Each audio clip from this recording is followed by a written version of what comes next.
কৃপণ, কবি রবীন্দ্রনাথ ঠাকুর।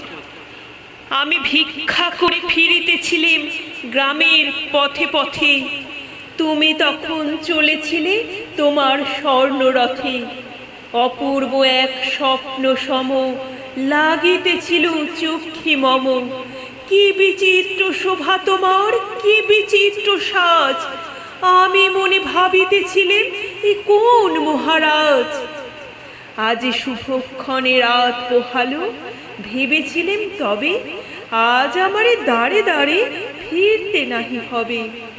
বাহির হতে নাহি হতে কাহার দেখা পেলেম পথে। চলিতে রথ ধনধান্য ছড়াবে দুই ধারে। মুঠা মুঠা কুড়িয়ে নেব, নেব ভারে ভারে। দেখি সহসা রথ থেমে গেল আমার কাছে এসে। আমার মুখপানে চেয়ে নামলে তুমি হেসে। দেখে মুখের প্রসন্নতা জুড়িয়ে গেল সকল ব্যথা।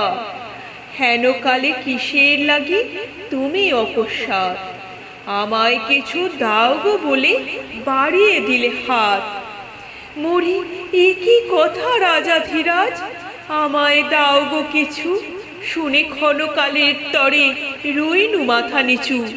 তোমার কি বা অভাব আছে ভিখারি ভিক্ষুকের কাছে? এ কেবল কৌতুকের বশে আমায় প্রবঞ্চনা। ঝুলি হতে দিলেম তুলে একটি ছোট কণা। যবে পাত্রখানি ঘরে এনে উজাড় করি, একে ভিক্ষা মাঝে একটি ছোট সোনার কণা দেখি। দিলিম যা রাজ ভিখারিরে, স্বর্ণ হয়ে এলো ফিরে। তখন কাঁদে চোখের জলে দুটি নয়ন ভরে। তোমায় কেন দিইনি আমার সকল শূন্য করে।